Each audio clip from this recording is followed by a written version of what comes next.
first of all, I have to say that everybody we met with in the government coalition, the majority coalition, in the opposition, among the experts on both sides, even among those leading the protests, just expressed enormous gratitude that we came, that we obviously care about what's happening in Israel, and that we want to not only share the reactions and the concerns from North America, but we want to help because this is obviously just tearing Israel apart. And as people who love Israel and love Jews, when Jews are in trouble or in distress, we show up. That's what we do. So there was real gratitude for that. I didn't get any sense. Sometimes you hear, "Why this isn't your business?" We didn't get any sense of that. Second, there wasn't anybody that we spoke with that didn't see the opportunity for compromise and didn't understand that there were some elements of the package as introduced and as currently moving through the Knesset that didn't need to be changed. I think it's very significant. There isn't anybody saying it's this or nothing. It's got to be 100% my way. Now, that's distinguished from, is there a path to negotiation and to compromise? And of course, look, I think we have to be honest that my guess is those who thought maybe we'll introduce something that's really far one way and then somebody will come the other way and then we'll negotiate in the middle like a typical negotiation. They probably underestimated and sort of set off a conflagration that my guess is they didn't expect. And then once that starts to happen, then people start saying things about each side and start and start digging in their heels, and compromise starts to look like defeat. And so that was our perception. And I think that the message we delivered very consistently to all sides, I want to be really clear, to all sides we delivered the same message, was that this debate is causing great harm, not just in Israel, but to Jewish communities around the world, and especially the Jewish communities we represent, and continuing at this same rate, and in the same way is going to cause almost irreparable damage. And the time for compromise is now. And I think that message was heard, again, as distinct from what's the path to negotiate. But, as you could see, as you saw already, even yesterday, I think the prime minister involved himself more. There was more dialogue, both within the coalition, and between the coalition opposition and the president. Obviously, it didn't yet achieve an agreement, but I think that negotiations are now more the order of the day than let's ram this through and get this done. I want to talk to you specifically about your meeting with Simcha Rothman, who's been the architect of this judicial reform within the Knesset, and also the Kohala Forum that the Jewish Federation's representative met with, the kind of think tank that laid out this plan for several years now. What was the reaction specifically from them? Did you feel that there was ground going forward, a viable path to some sort of compromise? I know you said nobody really dug in their heels, but there's different levels of that as well. What was their reaction? So they're really different in the sense that the Kohala Forum is a think tank, so they get to think big thoughts, and don't actually have to be the ones that negotiate a compromise or get something passed. And of course, member of Knesset, Simcha Rothman, is really in the trenches of having to get something passed. So I would say they were different. The Kohala Forum was very open, as they've now been publicly, since we met with them privately. They've made statements that I believe are on their website and that have been reported, that they see room for compromise. They believe there's a need for compromise. Specifically, and I didn't mention this in my earlier answer to you, to the extent that we focused on any substantive issue, because there's so many issues here, and most of them really are entirely matters for the Israeli public to sort through themselves. But the one that we have lifted up as uniquely of concern to North America is the issue of what's called the override clause of the Supreme Court, meaning that the Knesset, by a 61 vote out of 120 majority, could override any decision of the Supreme Court. And our point simply is democracy, as understood around the world, is both majority rule and protection of minority rights. That is accomplished through a system of checks and balances. Now, every country implements a different system of checks and balances. It doesn't have to look like what we have, in the United States for sure. But there must be one, or it will be very difficult to lift up, Israel as a model democracy. And I would say the Kohala Forum seemed, to hear that argument. Again, these were private meetings. I can't, I'm not going to put words in their mouth, but I think they understood that that was a strong case. And I believe they've said some things to that effect publicly. With respect to member of Knesset Rothman, first of all, he was very welcoming to us. Didn't in any way question, what we were there for. Listened to our appeals to him, for negotiation and compromise, with respect, and we appreciated that very much on what was, we know, an incredibly busy day for him. I'd say he very much wanted to make sure that we understood the deep motivation behind his position. That to him this was a correction of a historic wrongs that have created imbalance between, again, in his opinion, between the judiciary and the Knesset, and gave several examples that he felt exemplified that.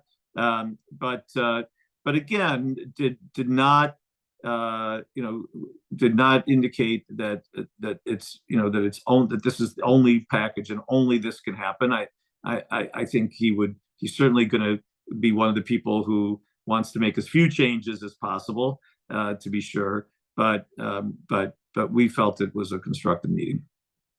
It seems like the opposition, even if they won't come out and say it, are leaning in a worst case scenario on members breaking away from the coalition in terms of voting down judicial reform if the current plan as it is right now goes forward. Two members of Likud who have voiced concern with the current path are Minister of Economy Nir Barkat and member of Knesset Danny Danon, the former ambassador to the UN. You met with them as well. They seem to be kind of the middle ground when it comes to the coalition on this. Can you relay any of their thoughts or any results from those meetings? Well, again, just to be clear, the meetings were off the record, and I wouldn't in any way violate that. But first of all, I want to say that the Jewish federations have a long relationship with both Danny Danon and Nir Barkat from their previous roles before they. Danon had been in the Knesset before he went back to Knesset. Of course, he spent, I believe, 5-6 years as the Israel's ambassador to the United Nations, and became really a close friend to many of us, and also an admired Israeli official. His service at the UN was exemplary, and throughout it, he maintained close relations with the Jewish communities in North America.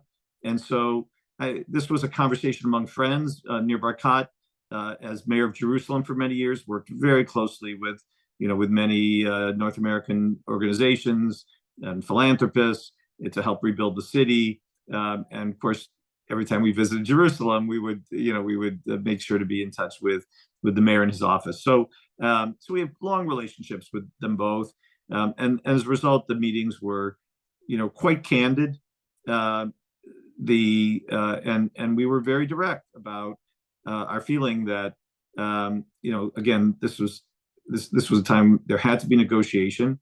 And, we understand the Likud's history is one of a liberal party in the classical liberal sense, free market economics and more freedom of individual, expression in the public sphere and in the private sphere, protection of private individual, rights. That's the history of Likud, and we were very clear in pointing out how we thought the plans that, frankly, they had voted for on first reading, didn't meet those standards, especially the override clause I've already discussed. And we have the kind of relationship with them both where we didn't have to mince words. We could be very clear. They're well aware of these concerns, but we felt that them hearing from us in person, given our long relationships, would be very important to them, and I think it was. In the statement that the Jewish Federations issued leading into the delegation and afterward, the term I believe that was used was that if this plan should move forward in its current form, damage is done to Israeli democracy, it would be difficult to repair the relationship between North American Jewry and Israel. Can you define exactly what that means? More difficult to raise money, more difficult to defend Israel in the public sphere? I mean, what exactly does that mean? Yeah, it's the latter of the two things that you said. I think you cannot overestimate, Mike, how critical the case for Israel as a Jewish and democratic state is to the support of Israel. And I don't just mean monetary support, though, of course, monetary support, both obviously from private philanthropy and the governments of the United States, is critical. But to emotional support and wanting to send our kids to Israel and wanting to be involved in causes supporting Israel and having Israel be as an important part of our Jewish identity.